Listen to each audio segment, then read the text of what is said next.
Kita mulai dulu. Assalamualaikum warahmatullahi wabarakatuh. Karena temanya sangat luas, terus kita harus menemukan rute berpikirnya, titik-titik koordinatnya secara tepat, supaya pulang itu efektif perolehannya, efisien pelaksanaannya. Kita mulai dari kita harus pilih pintunya. Pintunya, kalau saya, tadi beliau pesan mengenai ulul albab. Jadi kita harus mempersiapkan calon-calon pengurus negara ini, pemimpin umat dan rakyat ini yang memiliki kelengkapan-kelengkapan yang sekarang tidak dimiliki dan tidak menambah kekurangan-kekurangan yang sekarang banyak kekurangannya. Jadi kita akan cari bersama-sama. Untuk itu nanti awal-awal saya mohon izin untuk di dalam Islam Anda tahu ada 4 macam jalan yang dipakai oleh Allah untuk menjelaskan perjalanan hidup manusia. 1, sabil. Sabil itu Anda sudah kenal dengan idiom sabilillah. Jihad fisabilillah, nggawa pedang karo nggawa gendera. Terus takbir ya. Nah kita cari nanti sabil itu apa. Terus ada kata yang juga sekarang sangat populer, syariah, kemudian kata sifatnya syar'i. Jadi ada pakaian yang syar'i, ada yang tidak. Ngarep kuwi ra ono sing syar'i blas iki. Rada-rada mburi lumayan ibu-ibu guys syar'i banget ya. Nah itu apa sebenarnya kita cari bersama-sama. Kita enggak marah sama siapa-siapa, enggak ngecam siapa-siapa, menggolek pase iki jane piye kan gitu. Nomor 2 syariah atau syar'i. Kata dasarnya syari. Ketika dia menjadi software menjadi syariah, menjadi kata sifat menjadi syar'i. Kalau aslinya syariah ya. Terus kita juga punya Torikoh ya, karena Anda tahu ada syariat, hakikat, torikot, hakikat, ma'rifat. Torik ini juga dipakai dalam Islam, bahkan dia agak banyak berkaitan secara spiritual karena banyak kelompok-kelompok torikot. Jadi bahasa Jawa jenenge tirakat, Pak. Nah tirakat ini kan intinya orang puasa sebenarnya. Dengan sikap hidup dan sikap mental tirakat ini kita sangat mudah untuk melatih diri berpuasa. Nah berpuasa itu ya ombo dan luas, ada gradasinya, ada peta-petanya, ada konstelasinya. Yang terakhir adalah sirot. Sirot ini kayaknya tidak pernah kita capai karena selama hidup asal kita sholat kita selalu masih pada posisi memohon agar Allah menunjukkan kepada kita sirotol mustaqim. Jadi orang sudah sehebat apapun, meskipun sudah ketua majelis ulama, udah jadi rektor, udah jadi sembayangi rajin kaya ngopo, apike kaya ngopo, tetep wae berposisi orang yang masih memohon petunjuk Allah agar supaya dipandu di sirotol mustaqim. Jadi sirot ini kayaknya agak jauh ini Pak. Nah, nanti kita cari bersama-sama.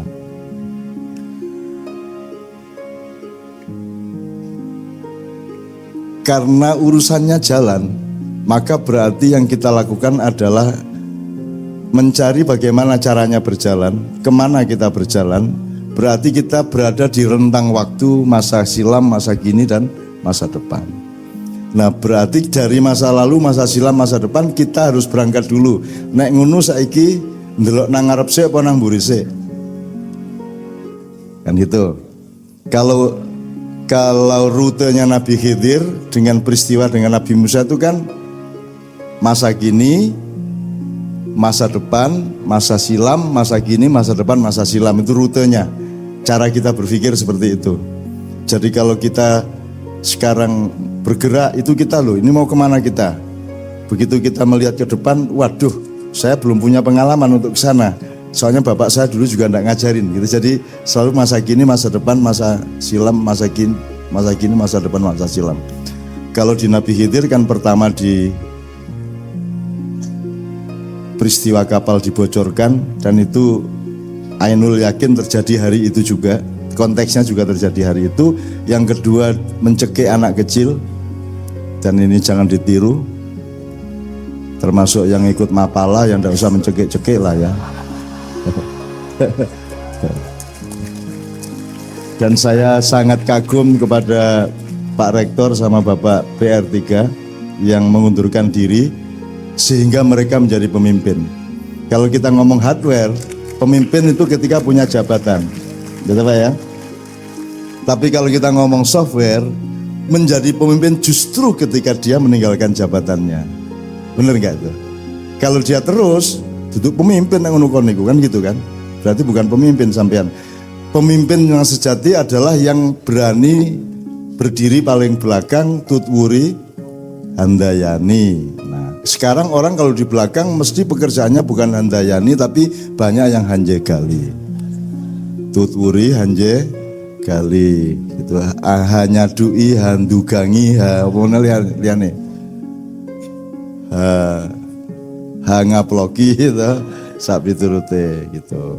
Nah, Pak Rektor yang kemarin mengundurkan diri karena ada kekhilafan yang agak parah, itu memberi contoh yang luar biasa kepada bangsa Indonesia, kepada pemerintah dan para pejabat, bahwa justru kalau ingin menjadi pemimpin itu bukan berat kepada kursinya, tapi berat kepada akhlak sebagai manusia yang memimpin. Nah, demi akhlak itu beliau mengundurkan diri. Menurut kira-kira nah, saya tidak pernah mengundurkan diri karena tidak pernah maju. Ya apa, sangel lagu. Kalau gitu gini, Bismillahirrahmanirrahim, saya minta mikrofon kita cari yang enak. Kita mulai karena kita jalan ke depan, maka kita ambil Al-Hasyr ayat 18. Di mana Allah itu memberi metodologi caranya kita menempuh masa depan. A'udzu billahi minasy syaithanir rajim. Ya ayyuhalladzina amanu taqullah.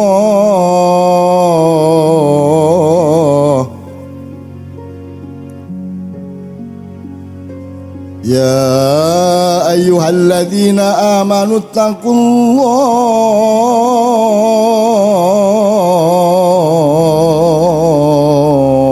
faltandur nafsum ma qaddamat lighad.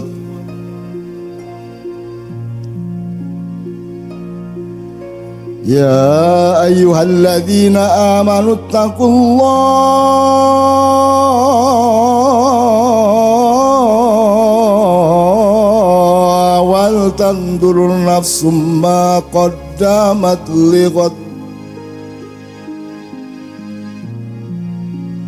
Wattaqullah innallaha khabirum bima ta'malun.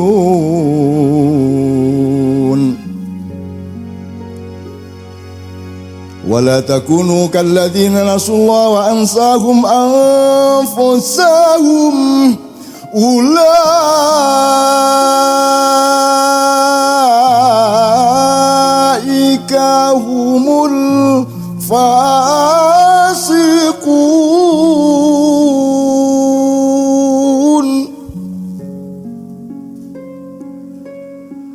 Wala takunu kalladzina nasullaha wa ansahum anfusahum ulaika humul fasiqun. La yastawi ashabun nari wa ashabul jannah. Ashabul jannati humul faizun.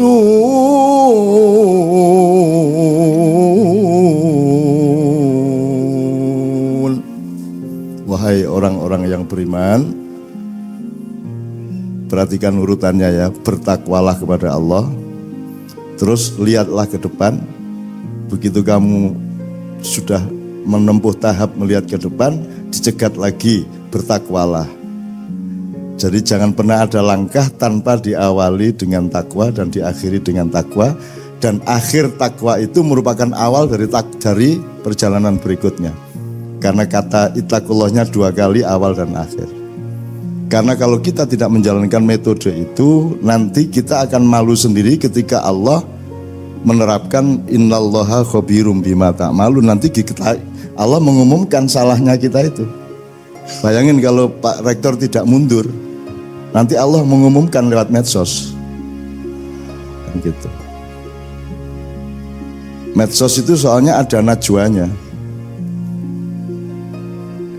Bukan najwa Metro TV, bukan najwa Shihab. Najwa itu Anda cari di Al-Quran coba. Najwa itu artinya apa? Najwa itu bisikan setan. Gini tak tulis apik lagi. Wong wis semangat, wah najwa judulnya ini ya. Jebul masuki bisikan setan. Ya bukan bisikan setan. Di antara bisikan-bisikan itu ada yang dari setan. Najwa itu adalah bisikan. Gitu. Aku nek karo cah wedok tak najwa ya gitu kan. Maksud tak bisiki. Ojo dipraktekke, wah. Ora syar'i kowe iki. Ya. Jadi metodenya ittaqullah wal tandur nafsu ma qaddamat lighad. Kamu lihat apa yang akan terjadi besok dan kamu terlibat. Kamu harus antisipasi, kamu harus siap, harus tangguh, harus halus, harus harus tepat perilakumu ketika besok itu tiba. Ini ada 2 yang saya kasih catatan. Satu, nanti kita cari ittaqullah, bertakwalah itu apa maksudnya? Apa titik beratnya itu takut kepada Allah? Kalau takut itu bahasa Al-Quran dan Arabnya ya khauf atau khosyah. Jadi bisa dia berakibat takut kepada Allah, tetapi tidak merupakan makna harfiah dari takwa adalah takut. Kalau dibilang patuh, kalau patuh taat, atiu ya, taatan gitu. Nah apa kalau gitu? Saya mencoba untuk sementara memberi titik berat waspada. Pokoknya hidup itu waspada Pak. Waspada ke dalam, keluar, ke kiri, ke kanan, ke atas, ke bawah, kecil, besar, everything itu waspada. Bahkan waspada terhadap dirimu sendiri, waspada terhadap keinginanmu sendiri, waspada terhadap cita-citamu sendiri, waspada terhadap setiap kata yang kamu ingin ucapkan, waspada terhadap kata yang terlanjur kamu ucapkan, waspada terhadap setiap yang akan kita putuskan, yang sedang kita putuskan maupun yang sudah terlanjur kita putuskan. Kita harus waspada terus menerus. Nah, itu satu. Nomor 2, ittaqullah wal tandur nafsu ma qaddamat lighad. Ini futurologi, berarti kita harus kuasai. Anak-anak dari yang mempelajari futurologi biasanya sejarah Pak ya. Jurusan sejarah ada enggak Pak? Enggak ada ya. Ya kalau gitu kalau antropologi belum ya. Kalau psikologi ada ya, ada psikologi. Oke, jadi takwa, melihat ke depan, takwa lagi. Setelah itu kita melihat laporan Allah tentang diri kita. Terus ada satu lagi nanti kita ketika kita diskusi kita akan elaborasi. Ini saya selesaikan ayat ini dulu. Innallaha khabirum bima ta'malun. Allah dalam Al-Quran kalau Anda baca terjemahannya khabirum bima ta'malun itu mengetahui apa yang kamu lakukan. Saya menerjemahkannya agak berbeda dan saya tidak menyatakan yang lama itu salah. Ya, pokoknya kita perkaya lah Pak. Kan gula sama-sama manis Pak, tapi caranya mengucapkan manisnya itu nyamleng kan beda-beda. Ono sing maknyus, ono sing markotop, ono meneh apa sing apa wah jos. Allahu Akbar aja ada yang menyebutnya enggak. Kalau Allahu Akbar dia agak khawatir dianggap orang FPI. Terus dia bilang, Gusti Allah jos. Allah jos. Nah, ya ono juga Pak itu Pak. Udah biarin aja enggak apa-apa wong bukan kata-katanya yang penting, melainkan apa yang diniatkan dari dalam hatinya dan kondisi murni dari batin setiap orang yang mengucapkannya. Nah, itu jos. Maha jos gitu. Piye we? Top markotop, Allah maha markotop ya entuk apa ya? Ya rapopo jonjur tergantung kata. Tadi kita sudah ngobrol sama beliau tadi tentang nyun sewu ini belok sedikit Pak ya sebelum kita betul-betul belajar bareng. Jadi tadi saya ngobrol sama beliau. Beliau mengeluh mengenai perlunya membangun betul ulul albab ini. Terus kemudian saya bilang ini kita ini terlanjur jadi muridnya filsafat barat, Yunani kuno, yang juga tidak diselamatkan oleh Mesir kuno maupun Cina kuno ya. Nah kita lupa kepada Atlantik kuno, Jawa kuno, Sunda kuno, Madura kuno gitu. Wah kalau ada Madura kuno kan wah kan panik orang sedunia nanti kan.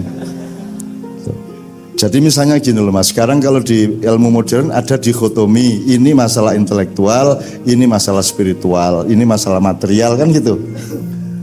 Kalau Anda mengenal Islam, Anda mengenal apa yang dilakukan Allah, tidak ada dikotomi intelektualitas dan spiritualitas. Sekarang kalau orang menyebut spiritual itu kan berarti kan bukan di kampus tapi di grup torikot, gitu, wiritan itu spiritual. Loh padahal yang Anda urus di kampus ini kan rohani. Kan nilai ilmu itu rohani, berarti Anda itu spiritualis, Anda sedang melakukan perjuangan dan perjalanan spiritual. Cuman ada gradasi dari spiritualitas, jadi bukan dikotomi ini spiritual, ini intelektual. Semua itu satu bulatan, yang paling dalam kita sebut roh, kemudian perabaan atau indikator dari roh yang Allah sendiri yang tahu itu. Kulir ruhu min amri rabbi ya, nukleusnya ya, nukleolusnya bahkan. Kemudian nanti kita baru kayak kelapa lah Mas ya. Jadi nanti kita ada santannya, ada kerambilnya, ada badoknya, ada apa menere, sabutnya, ada kulit luarnya kan gitu kan. Katakanlah bulatannya itu kelapa. Nah, yang tidak bisa kita lihat adalah yang paling dalam gitu ya. Kalau kita kuliti sedikit kita bisa melihat sabutnya. Kalau kita pakai dulu, kalau saya waktu kecil untuk memecah kelapa itu kan wajarnya lenggis diwalik njur dikenek ini. Nah saya dulu kan kita kan zaman nom-noman kan rodok sing ora-ora kae Pak. Jadi kalau dilanggar di musola itu balapan pertandingan ngoncai kelopo nganggo untu. Jadi mainnya mudun cepet-cepetan Pak. Kalau sudah cabutnya terkelopa semua, tinggal badoknya baru kita naikkan, piar gitu. Nah itu saya dulu lomba-lomba gitu itu. Bangsa pokoknya kelopoi nek wegah ngundalke langsung pior gitu Mas. Asal tepat di pojoknya, jangan terlalu ke atas, jangan terlalu ke bawah. Itu ada tekniknya Mas. Loh ya apa sampean? Sampai adu kepala sama kambing berani saya, cuman harus presisinya. Karena kalau kambing kan gini Mas, dek gitu. Nah, itu kambing juga tidak begini, dia agak begini Mas. Itu kalau Messi atau Ronaldo, itu ilmunya ilmu berapa sudut bola itu supaya lambung segini, berapa sudut supaya lob pisangnya segitu. Kalau penalti itu yang ini kan sininya, sini, itu 0, sekian sudut itu berbeda, gagal masuk Mas. Gitu Mas. Nah, kelapa juga begitu. Nah, saya kira ulul albab harus sampai ke soal mecah kelopo Mas. Lah iya Mas. Sekarang ini Pak, orang jahit pakai lenggis lah wis saiki. Wong ngono kok gelut itu loh. Gitu kok bertengkar itu loh. Jadi saya itu seneng lihat Indonesia itu, ya Allah, lucunya manusia itu, ya Allah bertengkar. Yang satu Bhinneka Tunggal Ika, yang satu 212 gitu ya. Terus yang pokoknya klenik. Jadi ini kan karena berhubung sudah tidak ada SD-SB, udah nggak ada togel, yaudah sekarang setiap peristiwa kita cari angkanya 411, 212, 205 kan gitu kan. Kita sebenarnya itu kode untuk para petarung sepak bola gitu kan. Lah yo wong senengane sing ora-ora. Dan terus kerengan, terus benci satu sama lain.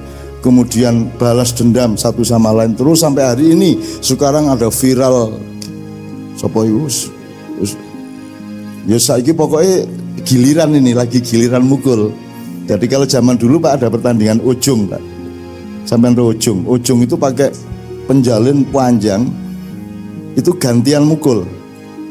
Jadi setiap pemainnya itu hanya pakai celana atau sarung, tidak pakai baju atau kaos, pokoknya telanjang gini. Nah itu pokoknya giliran mukul pakai itu apa? Pakai penjalin itu dan luar biasa sakitnya Pak. Itu boleh mengelak dan tidak pasti bisa memukul. Itu tergantung apa namanya? Tergantung BIN sama Polri lah. Kena apa tidak kan gitu kan. Ini tadi kok sampai ke ujung sialan ngapain ya? Oke.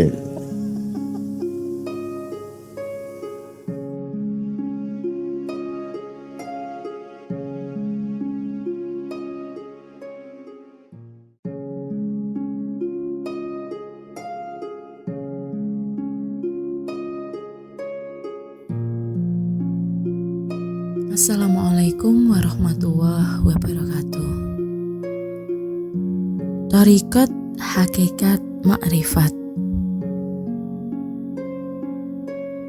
Sukses perniagaan dalam kehidupan bukanlah terletak pada berapa ribu hektar manusia bercocok tanam, pada berapa ribu ton padi ia berpanen, berapa ribu gudang beras ia menghimpun, atau berapa juta bungkus dan piring nasi ia meniagakannya. Melainkan terletak pada apakah dengan padi, beras dan nasi tersebut manusia menempuh daur agar fungsi nasi itu kembali ke pangkuan penerimaan dan ridha Allah atau tidak. Permasalahan setiap manusia pasti berbeda. Ada kesamaan, tapi kemungkinan besar kecil prosentasenya jika dalam menyikapi masalah mengalami jalan buntu dan mencapai titik klimaks. Maka kebanyakan manusia menempuh dua alternatif solusi. Pertama, jalan jurus pendek, frustasi, dan berujung mengakhiri hidup di dunia dengan cara yang tidak dibenarkan oleh agama atau harakiri dalam istilah lain. Adapun jurus kedua, dalam menyikapi permasalahan dengan berikhtiar menempuh jalan sunyi guna mencari jalan yang menunjukkan bagaimana cara mencapai jurus jalan sunyi yang solutif.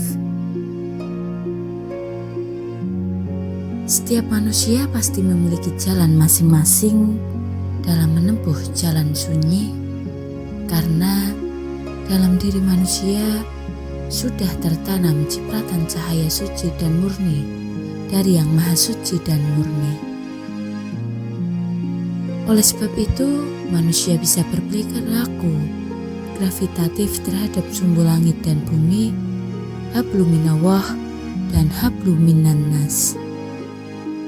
Bermaiyah, menurut jarak pandang saya, merupakan salah satu jurus dalam menempuh jalan sunyi. Maiyah bukan berkumpul atau apapun namanya yang selalu memikirkan untung rugi, kemewahan dunia, apalagi mencari kekuasaan. Bermaiyah tidak mencari apa-apa kecuali ikhtiar mencapai kesunyian hidup yang bermuara mencoba kembali ke jati ning diri atau menemukan sangkan paraning dumadi pada diri manusia.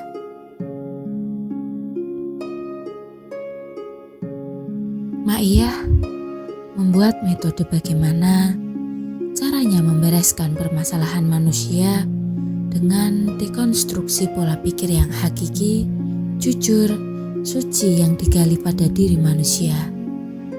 Permasalahan bukan hanya yang tampak dalam kehidupan seperti ekonomi, keluarga atau apapun, akan tetapi permasalahan yang pokok dalam diri manusia yang menjadi akar permasalahan, yaitu menyambungkan hati dan pikiran manusia dalam menjalani dasar hidup. Sehingga selalu berperilaku gravitatif terhadap sumbu koordinat hidup secara konstan menuju kontinuitas hidup yang sejati. Sambungan hati dan pikiran harus ada yang menjembatani, yang selalu menghubungkan bahkan sampai menyatukan. Jangan sampai jadi manusia yang wakut dunar, asa dunar, dan gila benar yang didapat dibaca pada Daur 2:030.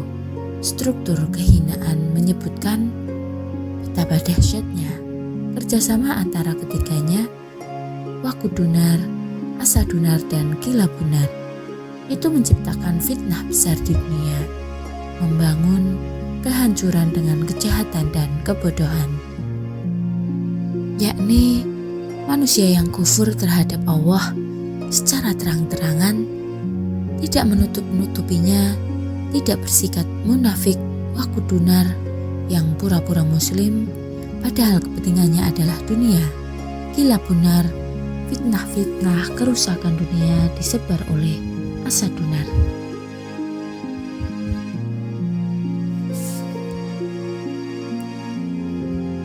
Ketiga golongan ini, wakut dunar, asa dunar, dan gila benar, hanya mementingkan kemewahan dunia tanpa sadar akan sangkan paraning dirinya sendiri.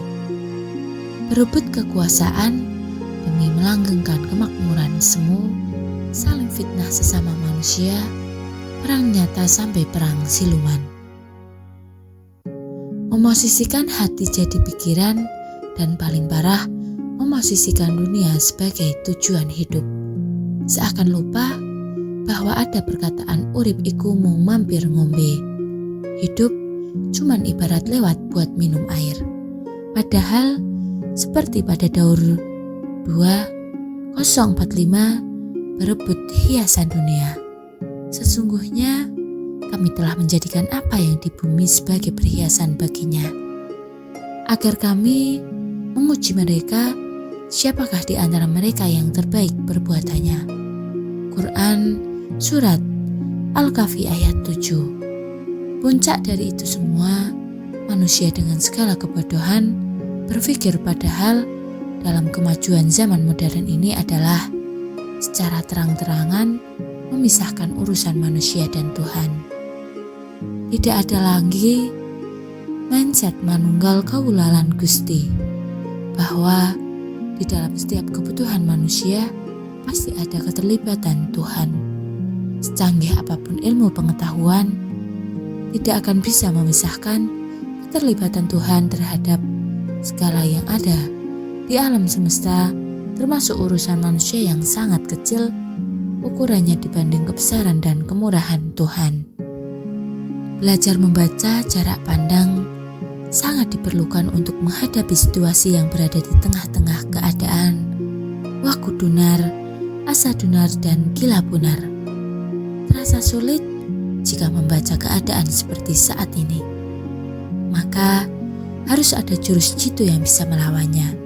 Dan menurut kami, dengan jalan sunyi bermakyahlah yang harus ditempuh. Berbicara membaca jarak pandang, maka teringat segmen Goro-goro dalam pewayangan.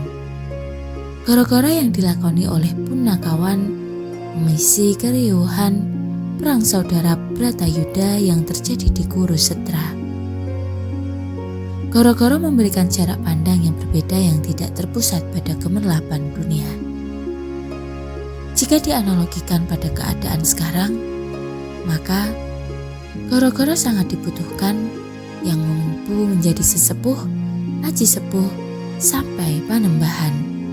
Pondasi kehidupan manusia harus dibangun dengan kebersamaan cinta menuju yang sejati agar terhindar dari golongan waku dunar, asa dunar, dan gila bunar. Goro-goro sudah ada sekarang, dan dengan segala kekurangan saya menyebut maiyahlah goro-goro era sekarang. Sekian yang dapat kami sampaikan, semoga bermanfaat. Wassalamualaikum warahmatullahi wabarakatuh.